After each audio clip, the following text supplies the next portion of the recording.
Hein? La diaspora. Ouais. Ah, Boubs, fille. Non, mais c'était pas structuré comme il l'a proposé. Non.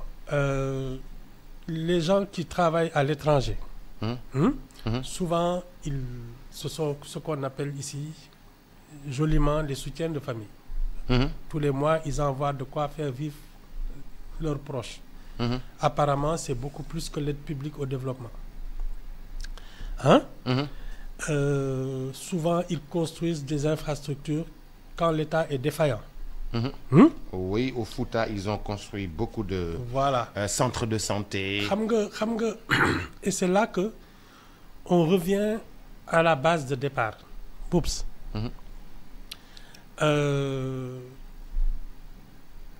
Comment tu veux qu'on prête à un État dont l'administration est suspectée de falsification de chiffres? Alors, les meilleurs, c'est compliqué. C'est l'autre administration qui avait falsifié. C'est pas la nouvelle administration. Non, c'est la même. Non, c'est l'autre administration.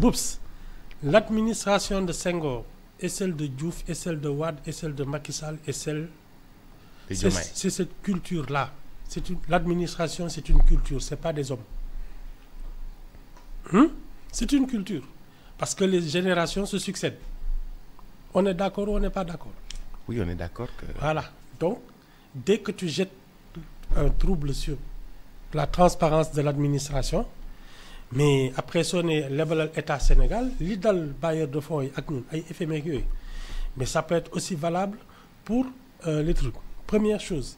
Deuxième chose, Boups, moi je pense que, et ça a été l'une des raisons de la crise de 1962. Les banques, les accueils, c'était prévu pour les privés, pour lancer les hommes d'affaires privés pour l'entreprise. Il s'est trouvé que justement les officiels là, par des prêtres non accueillis, ils ont pillé les banques. Les gens de l'administration. Voilà. Toujours. Voilà. Alors, les banques au Sénégal, en plus, elles n'ont pas une grande trésorerie. Oui. Mais l'État les ponctionne. Ça veut dire qu'il reste plus beaucoup d'argent pour les entreprises. Mënuñ leen lebal parce que État bi mooy gën a xam nga. Léegi as néew li dese woon famille yi mooy xaalisu émigré yi nga bëgg ne État bee ko soxla. Non mais attends, les gens vont vivre avec quoi? C'est pas une bonne idée. Mais bon, si on veut, par exemple, li nga xam ne moom moo di diaspora bi gunge réew mi dimbali réew mi diaspora bi yàgg naa dimbali réew mi noonu nga ko waxee mais de façon formelle maintenant boo xam ni yow da ngay bokk ci épargne publique bi nga xam ni moom la réew mi woote. nga xam ni yow loolu nationalisme la. loolu nationalisme la. Attends, Boups, avant que tu ne donnes de l'argent à un État qui a un train de vie, qui ne meurt pas de faim. L'État ne meurt pas de faim. Non, mais tu fais vivre ta famille. C'est parce que justement le travail ici est mal payé, les gens sont fatigués, ils sortent de ce pays pour soutenir leur famille. C'est la double peine. Moi, ce que je comprends, c'est que l'État a des partenaires financiers, techniques, depuis plusieurs décennies, depuis que le Sénégal est là. C'est cette confiance-là qu'il faut maintenir. Maintenant, Boups, Kalis, si tu veux qu'on te finance, tu présentes des projets. On ne peut pas financer une administration simplement pour qu'elle fonctionne. Tu finances des projets, tu vas avoir un retour sur investissement. Surtout quand c'est l'État du Sénégal. Parce qu'il a une tradition de trucs. Mais Boups, les privés là, ñi nga xam ne dañuy dundal seen ay waa kër ak di tabax seen kii ak yooyu. Mais si tu prends cet argent-là pour que l'État vive de ça, mais comment les familles vont vivre? Moi, je trouve pas que ce soit une bonne idée. Ibou, moi je trouve que c'est une belle idée mais xaaral ma wax la. yow man sama 54% nga bokk. waaw xaaral ma wax la sama raisonnement. ayca Les émigrés doivent soutenir l'effort de l'État pour que État bi mën a investir dans le pays jëm ci kanam État bi et puis mu wane ni yow au moins am nga loo defal sa dëkk boobu ba léegi sa dëkk jàngal na la. Mais Boubs, sa xam dëkk nga- formé na la. xam sa nga- dëkk defaral na la ba nga mën a dem à l'extérieur. Boubs. nekk fa nit sa dëkk moo la yar yow am na loo war a delloo réew mi. Boubs waaw. sa dëkk su la defaloon doo dem jàng ci àll bi xam-xam bi ngay wut yëpp fii nga koy amee su doon sa dëkk dafa la defal da ngay toog liggéey fii parce que tu trouves un emploi bien payé. Tu sais pourquoi dans les années 80 y a eu une explosion d'ONG?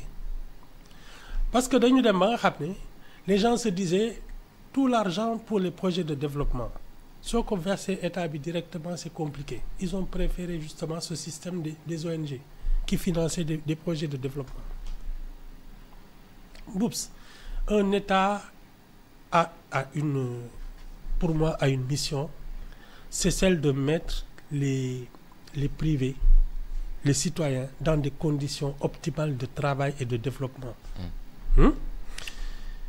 Émigrés yi quand ils envoient de l'argent à leur famille pour qu'elles puissent consommer, pour qu'elles puissent vivre confortablement, mais même ça l'État prélève des taxes dessus. li fii loo fii jënd dafa am ay taxes. bu ñu ko yónnee sax fi muy jaar dañ ci état bi da ciy jël taxe bu jëlee taxe ba pare loo jënd am na taxe. Oui. boo fayee courant am na taxe. Oui. boo fayee ndox am na taxe. Oui. lépp état bi jël na ci ba pare. waaw après il te demande weccit bi ci des nga jox ko quand même ça fait pas un peu beaucoup. Ibu bul ma convaincre man dama Ibu non dama convaincre ma la dama lay wax li ma xalaat man je te dis voilà comment l'État vit yow da ngay yónnee sa famille tu travailles en Europe. loo leen yónnee te état bi jël ci. ñoom lu ñu consommer état bi jël ci.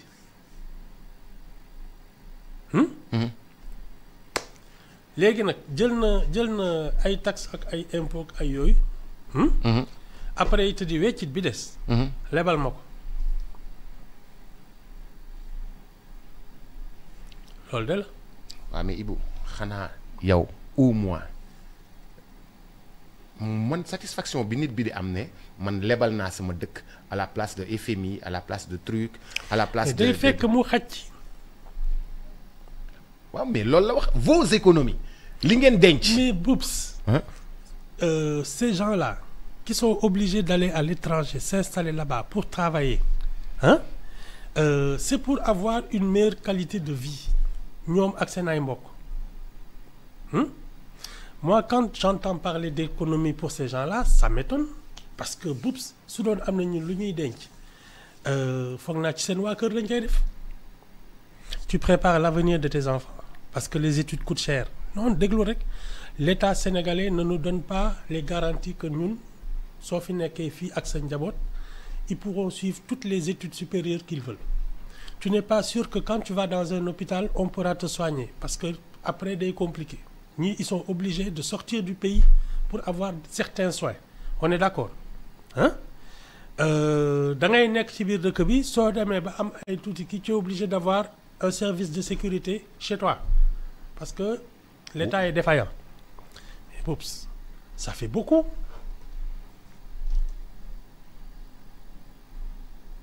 am déet. non da nga yàq sama xel rek. j'avais déjà sautillé mais dama gis ni da ngay. non Boubs. man li ma gëm c'est que nous avons une forme de gouvernance qu'il faut réformer, refonder totalement. Assainir les finances publiques là, c'est dans la gouvernance que c'est un problème.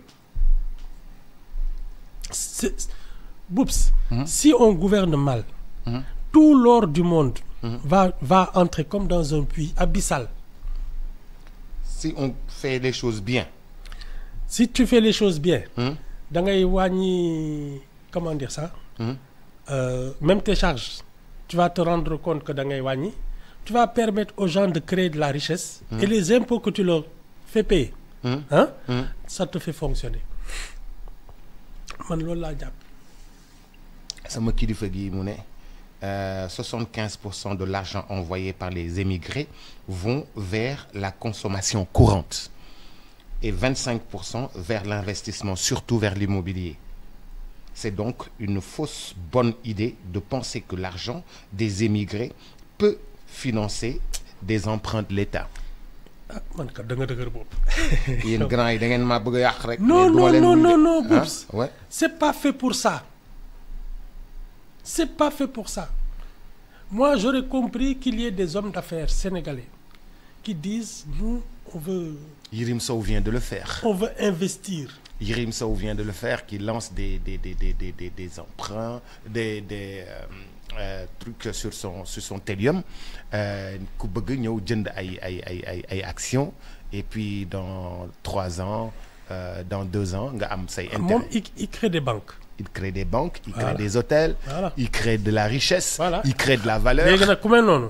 Hein, si tu lui permets de créer de la richesse. Taxer ko. C'est ça. Mais ki nga xam ne këram sax tabaxagu ko. ah nga naan ko da nga am économie. Mais Boubs, nous on a des problèmes d'avenir pour nos enfants. Parce que c'est pas l'école sénégalaise là qui va en faire des citoyens. Donc on ne peut pas épargner xaju fi.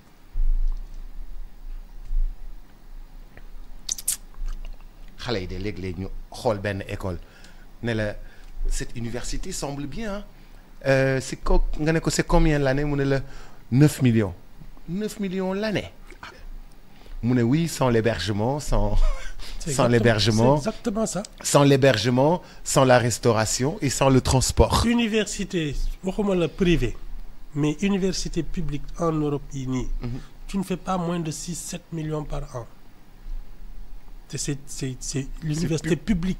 Voilà. Non, on n'a pas de quoi financer ça. Loolu moom état bi. ah moom moo war a am une projection comme ñoom seen 2050 boobu.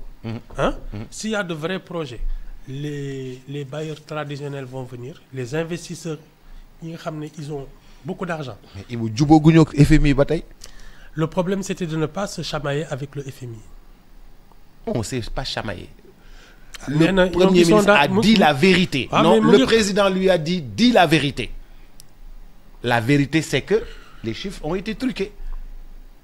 Boubs. Oui, il y a eu du faux. Boubs. Oui. bul dugg ci loolu. Il y a eu du faux. Boubs. Oui. bul dugg ci loolu. xam nga il y a 2 versions. ñii ne nañu vous avez triché ñii ne nañu on n'a pas triché. FMI bi mu ngi xaar ba léegi les vrais chiffres. yemoo foofu. Macky Sall nee na musul tricher. ñii ne nañu dañu tricher. FMI nee na on attend toujours les chiffres. wala déggoo loolu ah. yow kay taxawal fi nga taxaw rek. defal comme Ouais, FMI. mais loolu réew mi moo ciy sonn ba léegi.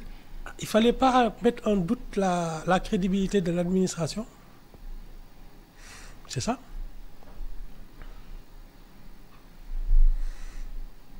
Boubs, l'économie c'est la confiance. Voilà. ñoom ils n'avaient qu'une mission bi ñuy yegsee relancer le travail parce que depuis 2015 le pays tourne au ralenti. ñoom ils ont pris des directions man que j'ai pas comprises di régler ay comptes naan fii wéy fii xaalis bi fii ñii on va les prendre ak yooyu tu jettes un doute sur notre système économique mais tu ne trouves pas de financier même la diaspora là si on lui dit que mais attends l'économie du Sénégal aucun des chiffres n'est fiable tu fais quoi et c'est pas leur métier c'est pas à eux de financer le développement un État Boubs quand tu bats campagne ne Sénégalais yi mën naa leen yóbbu fu ne je peux développer ce pays c'est pas après à toi de venir nous dire jox leen ma seen xaalis au contraire tu dois faire en sorte que les gens gagnent de l'argent wala du loolu li may wax c'est compliqué. mais en fait dafa mel ni y a il est en train de demander aux gens de s'appauvrir. non attends Ibou bul waxee noonu du boobu mooy vocabulaire bu baax bi l'ancien régime là amoon na nu mu doon financer financer immigrés yi di leen lebal xaalis par le biais de FAISE. Une banque, waaw. FAISE, n'est-ce pas? Comme DER la. mais boo xam ne pour immigrés yi. FEJ, waaw. et hein? DER comme DER FEJ mais FAISE moo doon pour immigrés yi y avait madame Nata. une femme là Nata. mais ñii dañ doon lebal immigrés yi ñii ne immigrés yi indi leen seen xaalis. dafa mel ni bokkuñu mode de gouvernance ah. Oups. Hein? Moi, je te dis, pour moi, la mission d'un nouveau régime, c'est de créer de nouveaux riches. Pas de nouveaux pauvres. mais Ibou mode de gouvernance yi laa lay wax nii man ci laay wax bokkul xam nga Macky Sall da doon lebal immigré yi ci jaaree ko ci FAISE ah. waaw ku bëgg ñëw ñu lebal la. ñoom ñi ngi fay ba léegi ah. mais même avant ça hein, foog naa ñoom Wade ils avaient créé foog naa ay avec la BHS ou des choses comme ça. Et régulièrement ils faisaient des tournées à l'étranger pour préparer des dossiers parce que dañu doon da ngeen di ñëw investir jënd seen ay kër ak yooyu. Et je pense que y avait des systèmes pour ça. mais monsieur Sonko a raison donc parce que ñooñu bi ñu ko defee bi ñu indee seen xaalis ak yooyu banques yeeg suuf yeeg yëpp dafa am problème am na fu affaire bi sooxee. kan moo fi non attends. am na fu affaire bi sooxee Ibou. Boups waaw. kan moo fi indi problème mu suuf ba chantier yëpp taxaw. régime bu bees bi. ma jeex c'est-à-dire c'est comme si un pyromane commençait à da ngay ñëw taal fenn ba pare dem sol sa tenue pompier. ñëw ak sa oto daan viw di fay lakk bi non Boups. Un nouveau régime pour man il doit créer de nouveaux pauvres et éviter de faire de nouveaux riches et éviter de faire de nouveaux pauvres. Remettre les gens au travail parce que ça fait effectivement li tax nit ñi sonn c'est qu'on ne travaille pas sérieusement et suffisamment depuis plus d'une décennie à cause des querelles politiciennes. C'est ça xam nga ça fait 10 ans donc je peux pas parce que ñu deux ans lañ fi def. waaw ça veut dire que depuis 8 ans effectivement il y avait de quoi énerver tout le monde mais maintenant la vraie solution pour moi c'était de relancer la machine économique à partir de mooy réticence lan moo ko waral réticence su FMI. nee naa la waxtaan day neex borom kër gi non il faut la confiance du FMI c'est le gendarme de la finance su la nee taxawal xaar xam nga fi mu nekk ni Sénégal garde à vue lañ ko ñu def FMI daf ñu def garde à vue toog di xaar il fallait pas le faire c'est tout. bon Ibou xam nga tamit foog ñu. fallait pas le faire. il faut ñuy def léegi ay. non tu sais. ay déclaration tamit. mais déclaration yi sérieusement Boups moi je trouve que c'était dans un contexte particulier ay élection ngi ñëw ngay chargé Macky Sall parce que Macky Sall tam il était tête de liste nga yàq deram wax kii ratatatata bon. da nga bëggoon ñu mesurer les conséquences avant. il fallait peser le pour pourtant bi mu koy wax nee naa la yéete lii moom c'est pas des choses à dire c'est bien. mais dans tous les cas on va s'en sortir. non il y a toujours une fin à ça. Soit vous revenez en arrière ne non c'est-à-dire c'était une mauvaise interprétation soit gars yi toog continuer di serrer vis bi ba ngeen dootu leen parce que ay yi ngeen yaakaar ci diaspora bi moom genre Kopar Express yooyu xam nga loolu du sotti du sotti de loolu daal mën na jëndal oto nu mu tudd Guy Marius Sagna waaye mënul yor état du Sénégal loolu de la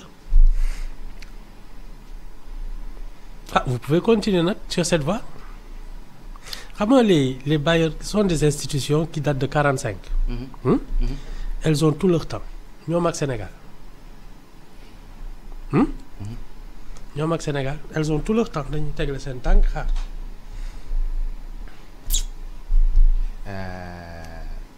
obligation wu ñeneen ñi di yéeg ñun suñu obligation di wàcc. ñeneen ñi seen chiffres ils sont pas truqués c'est ça hein? Officiellement. C'est ça ñoom suñu leen ne taxawal fii ñu taxaw fii suñ leen ne ani seen këyit ñu génne ay këyit ne ils sont authentiques ah yow su dee da nga wax leneen kay ah jël sa yoonu bopp c'est bien je suis curieux de voir comment ça va se terminer. mais bu dans tous les cas Boubs li ko nar a àtte yëpp parce que tu vas aller de déclaration en déclaration su la neexee jël ay mesures fii kii ah c'est comment la population va le ressentir et son verdict c'est 2029 élection yi présidentielle yi ñëw. loolu foofu ngay xamee ndax yow li nga doon def. nit ñi ànd nañ ceeb déet. fii ba 2035 loo fi teg Pastef da koy gagné. c'est bien. fii ba 2035. ah su la neexee. waaw mais parce que loolu lañ gisagum. waaw 2035 def moom app boobu la Macky Sall joxoon boppam yeggul yéen 2050 ngeen wax. bon vision bi moo jëm ba foofu quoi. d'accord en tout cas je peux te dire une chose il va y avoir au moins un problème de candidature. Un problème de candidature. Yes. Qui sera candidat? Pour Pastef. Ah, ce sera Diomaye. Ah yéen waxu leen loolu de kii taxaw fi ne kenn mënu ko tere nekk candidat 2029. non moo waxul loolu. C'était avant le rabat d'arrêt. nga bëgg duñu kii ni non mais Boubs xam nga c'est paradoxal mais moi les erreurs les mauvais choix politiques de Ousmane Sonko ils se succèdent. Mais Ibou tu fais de mauvais choix politiques et tu gagnes à tous mais les il ne coups. gagne pas justement. Mais non il a gagné les mais législatives. non defal ndànk rek. Il a gagné la présidentielle. Il vient de récupérer la ville de Dakar. Boubs, wow. Il surfe sur une popularité incontestable. Hein? Mais il fait de mauvais choix. Qu'est-ce que tu sur la ville de choix? Dakar, il s'est trompé. Comment ça? Ah, ok. Avant les élections. Bi muy non loolu moom waxoon nga ma ko. présidentielle présenté wu Ziguinchor ne présenté wu Dakar. Au lieu de préparer une élection, il a affronté les institutions. Donc, on l'a écarté. Maintenant, il est Premier ministre, il aurait pu être président. On est d'accord. Hein? Tu prends l'Assemblée nationale, au lieu de t'installer là-bas confortablement, non, tu restes Premier ministre. Ah, c'est bien. Tu vas avoir un jour ou l'autre, tu vas me dire non, mais il aurait dû rester à l'Assemblée nationale. C'est un poste électif. Tu es légitime. Tu contrôles la majorité. Tu peux même nommer un Premier ministre. En tout cas, le désigner. Le président bi qui est Premier ministre. Du ci mën dara.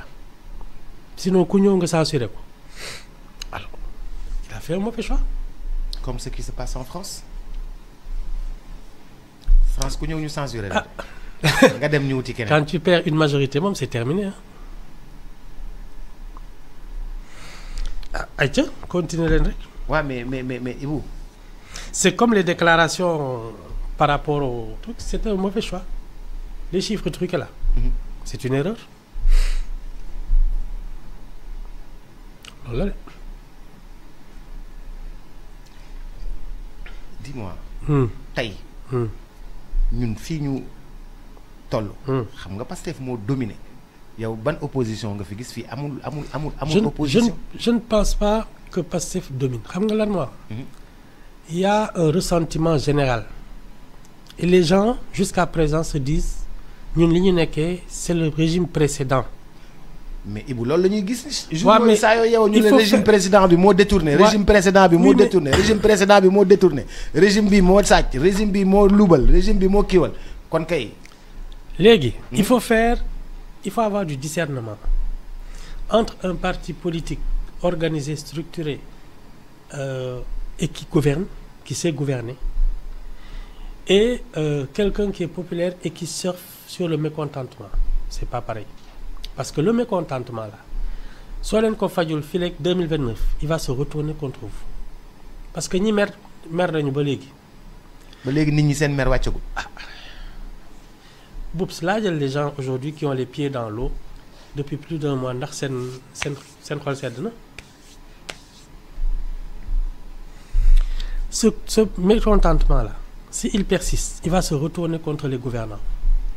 Parce qu'il les voit rouler en 8-8, voyager par jet, avions spéciaux yooyu te ñoom ñu ngi tëmb ci ndox mi ñi liggéeyu ñoo yooyu. Si ça perdure, le mécontentement va se retourner contre eux. Ah,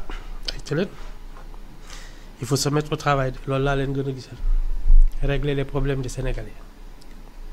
mais bu gannaaw ndox mi à part la pluie nga xam ni c'est un peu c'est naturel ay problème wu liggéey ak sociaux. Non, les gens ils essayent de prendre ça à bras le corps. Essaye. Hein? Essaye. Ils essayent, ouais. Non, il faut pas essayer. Il faut prendre à bras le corps. Non, Boubs, tu as un mandat.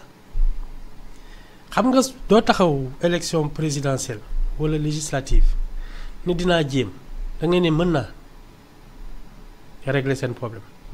ah doo ne non est-ce que soo leen ma kii dinaa jéem a seet ndax dinaa ko mën a régler xam nga loolu moom kenn la ci fal da ngay taxaw fëgg sa dënn ne ñii fi nekk xamuñu dara man maa mën dénk leen ma réew mi ah c'est le moment maintenant d'y aller.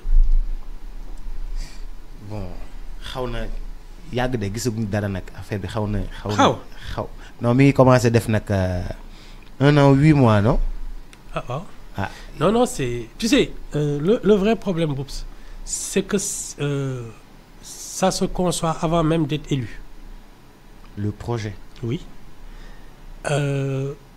Malheureusement xam nga maa ngi leen naan le débat public c'est des querelles de borne fontaine xam nga quand tu installes un débat public où on parle des questions sérieuses et des solutions qu'on peut y apporter.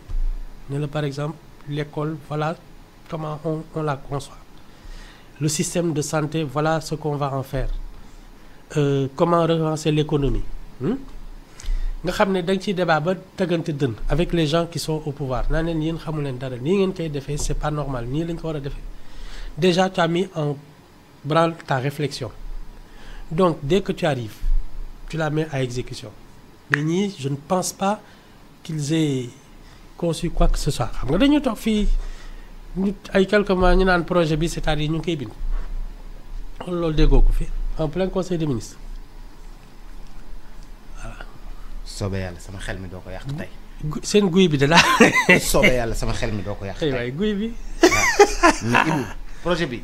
guy Victor Ndiaye. ñi ngi nekk en exécution mais li ñu fi fekk Ibou yow gis nga ko saa yoo yeewoo gis ko bi defe naa ci histoire du Sénégal mosoo gis problème mu détournement yu bare ni. Oups. Je te dis c'est notre mode de gouvernance. 1. 2. On les a accusés mais ils ne sont pas encore jugés et condamnés. Donc tu peux pas dire qu'ils sont détournés. Ils sont soupçonnés. Ils sont poursuivis. Soupçonnés et poursuivis. Voilà. Loolu su la neexee quand tu es au pouvoir tu es au procureur ou au truc poursuivez ces gens-là.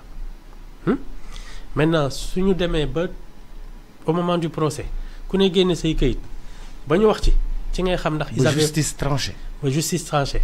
ci ngay xam ndax ils ont détourné ou pas mais pour l'instant ils sont juste poursuivis xam nga déjà loolu et pour moi c'est même pas un débat politique c'est un fonctionnement normal d'une administration parce qu'il y a des corps de contrôle si ils constatent qu'il y a des faits susceptibles de poursuite ils te poursuivent xam nga li ma la wax mais ça doit pas être une commande politique.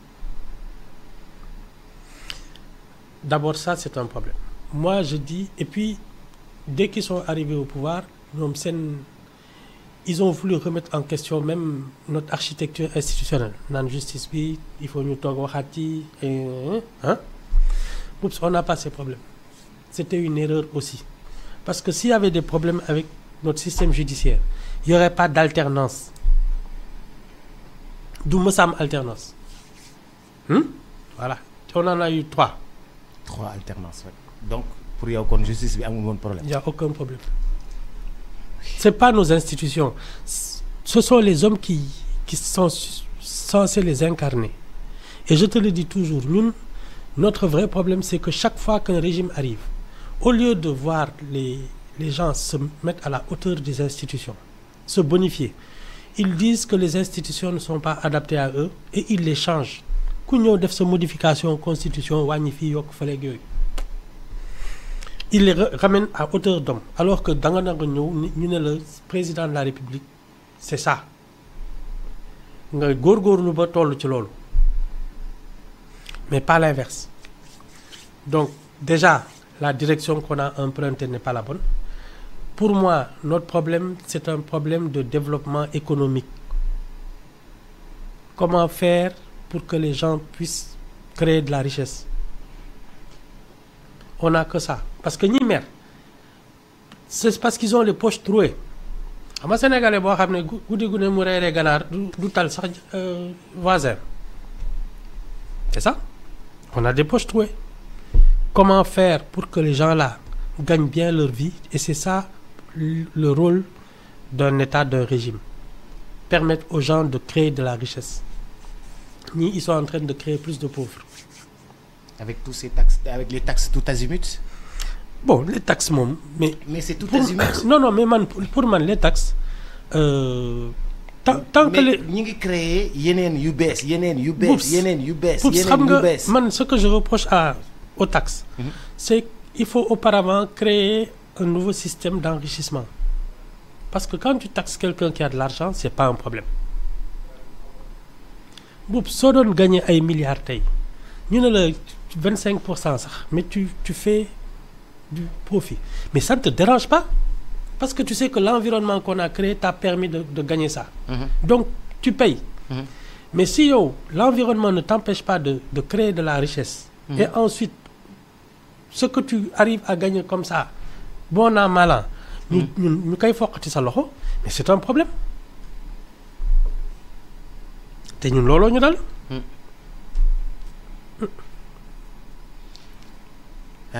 jëm ci suñu digganteeg FMI fi mu nekk nii gouverneur banque centrale jóg na pare pour dimbali ñu sol robe avocat di dox suñu digganteeg FMI xanaa léegi affaire yi mën a wàcc. Ah waaw de toute façon tu sais c'est peut-être le régime là qui a un problème avec les institutions. Mais xam nga le Sénégal est éternel. Ñun depuis ñoom Senghor ak ñoom Mamadou Dia compagnie on a des relations fluides avec les institutions. Voilà, on a une diplomatie, on a xam nga donc ça c'est pas un problème. Et dans l'échiquier nee naa la nous sommes un pays à part. Les gens n'ont pas envie de voir le Sénégal s'écrouler. Ça moom le monde occidental n'en a pas envie du tout parce que nous sommes la dernière barrière. Xam nga les pays du Sahel là ñu ngi ñëw ak les djihadistes ak lu ne les coups d'État commencent à proliférer. Nous sommes la dernière barrière. Moo tax personne n'a intérêt à voir le Sénégal s'écrouler. Et c'était sur ça qu'on devait jouer. Xam nga. Voilà. Quand les Africains là disent oui la France dégage machin et cetera nga ne Français yi vous êtes ici chez vous kaa leen ñu on va travailler davantage. Voilà. Il faut fréquenter des gens qui t'aident à sortir de ça. Mais nga bëgg nuroog ay ñoo xam ne ils ont plus de problèmes que toi. Je comprends pas ça sax. Da nga bëgg wax ni nit day xam intérêt la. Mais bien sûr un État un pays doit connaître ses atouts parce que boops les pays de l'AES là ay Niger ak kii yooyu mais ñooñu ëpp problème fuuf. Alors pourquoi tu voudrais en faire des modèles et des exemples? Pour moi ils sont pas fréquentables. C'est tout. Mais parce que ñoom dañuy def ay coups d'état te ñun dañoo stable. Waaw et puis non bokkuñu sax je te dis ñun on est tourné vers l'Atlantique l'Occident ñii ñoom ils sont enclavés. Leur philosophie politique leur histoire leur géographie est différente de la nôtre. Xam nga sont différentes de la nôtre. Mais lu tax ñun ñu bëgg leen nuru ça ne fonctionne pas comme ça. Et nous on avait on a surtout des problèmes de développement économique Et ça, Boups, on n'a aucune excuse. Parce que nous sommes placés idéalement. Nous avons de l'eau, nous avons des sols, nous avons une jeunesse. Hein? Voilà. Rien n'explique que ce pays soit dans cet état, sauf de mauvais choix économiques. C'est la gouvernance qui est un problème.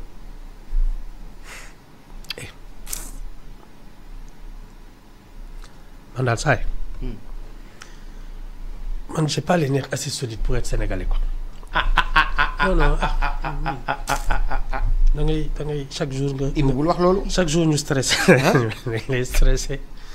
Je te jure. Mais Ibou, c'est normal. Français, même problème là ñu am ko ñun. Américains, même problème là ñu am ko ñun. Israéliens. Non, ils n'ont pas les mêmes problèmes que nous. Ah, mais dañoo am ay problème. Parce que dañoo instable. Non. Xoolal France seen jafe-jafe. Xoolal Amérique. Non. Seen jafe-jafe. Xoolal ñun. Ñun ay problème waaw. Boups. Ñooñu, comment dire ça? Ils peuvent réclamer leur souveraineté. Parce que ñoom lépp luy daw ñoo koy defal seen bopp. Français yi ñooy defar seen ay avion ñooy defar seen arme ñooy defar li ñuy lekk bay exporter. Voilà. Ñooñu bokkuñu problème ak ñun. Nous, on est incapable de même construire de fabriquer une aiguille. On n'a pas les mêmes problèmes. Et ça n'a rien à voir. Comment? Yo, oui. La France est l'un des patrons du FMI. Am na la. Nga xam ne ñun fi mu nekk nii ñu ngi seet naka la ñuy jubee FMI. C'est pas les mêmes postures. Et. Ouais, mais non, on n'a pas les mêmes problèmes. Ouais, mais aussi ñoom tam dañoo am problème. Non, ça c'est leur système démocratique. Ils ont voilà. Xam nga, je pense que c'est l'usure du pouvoir avec Macron. Hein. Xam nga soo commencé yàgg ci bëtu nit ñi. Da nga leen di soof. Il perd systématiquement sa majorité au Parlement. Hein? C'est l'usure du pouvoir. Tubaab ils vont s'en débarrasser, c'est tout. Waaw. Ñu ngi daal ci dëkk bi. Jazz de jazz bi la ñuy déglu. Ibou dama kontaan tey. Joie de vivre. Gis naa ni nga sañsee de. Non, même pas sañse sax. D'accord. Xam nga kontaan moom ci xol la. Ndax démb damaa lancé woon benn SOS Touba. Waaw. benn SOS Touba. tey ci suba ma daal di gis communiqué bi nga xam ni moom la Fonds de solidarité nationale def. ne jëm ci taw yu bari yi nga xam ni. wàcc na ci Touba. ak li ko wër mardi 16 bi. dañoo def lancement wu ay opération de paiement.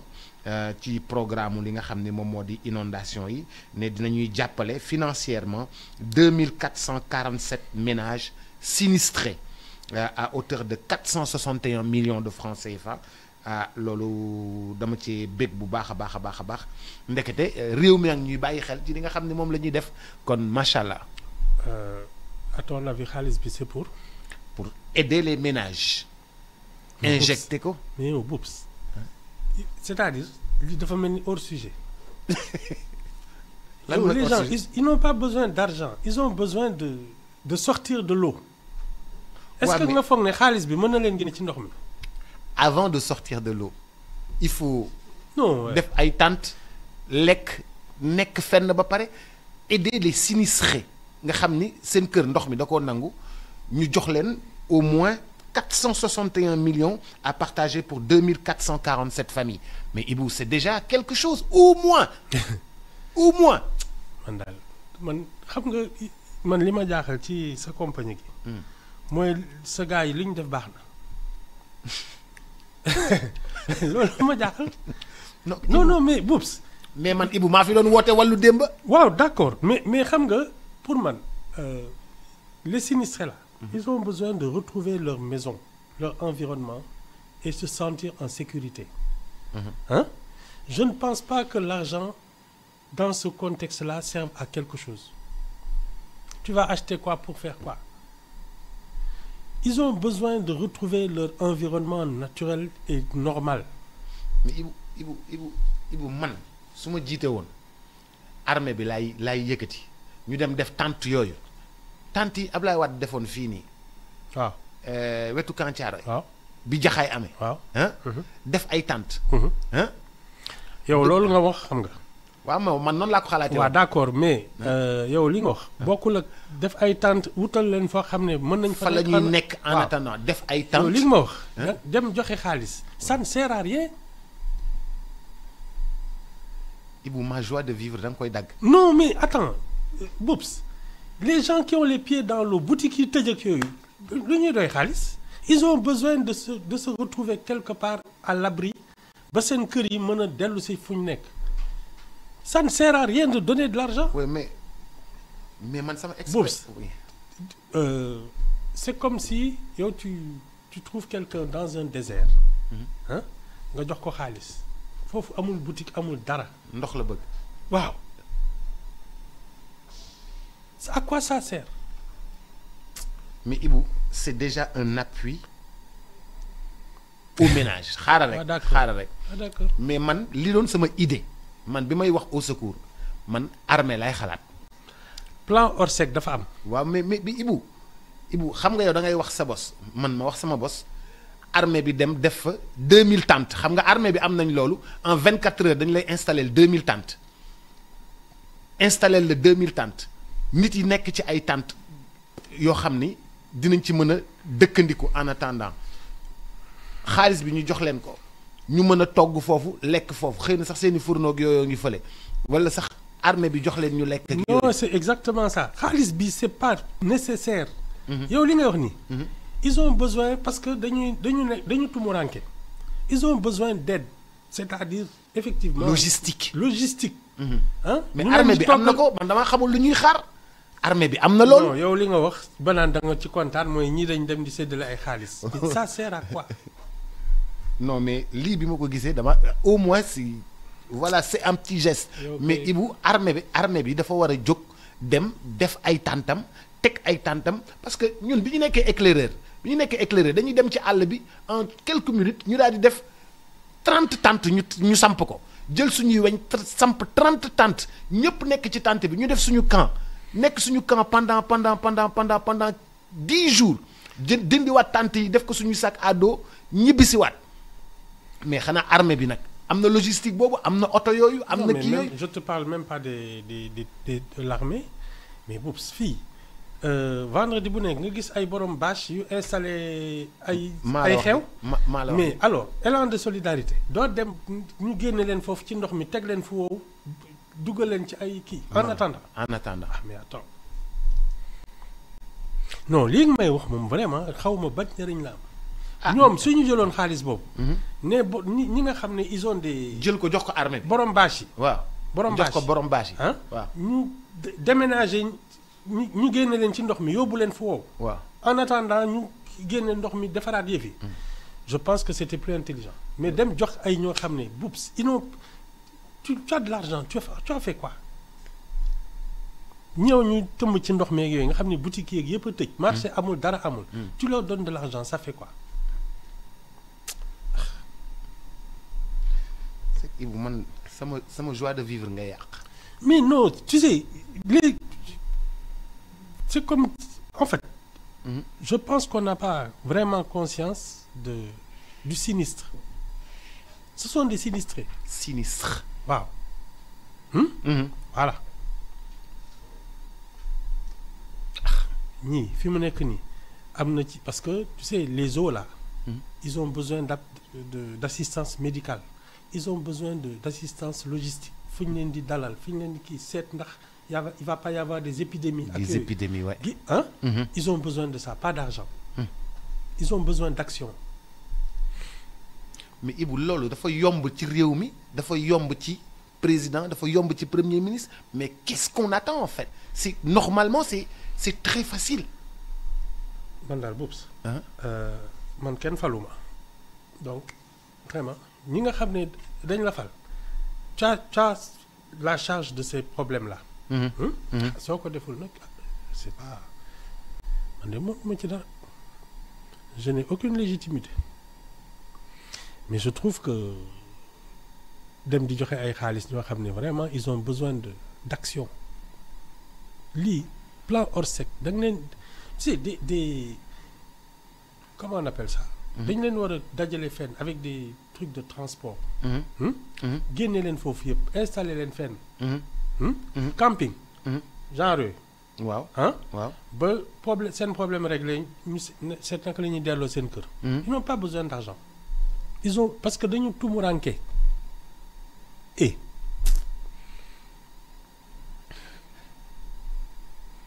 plan Orsec dafa am de.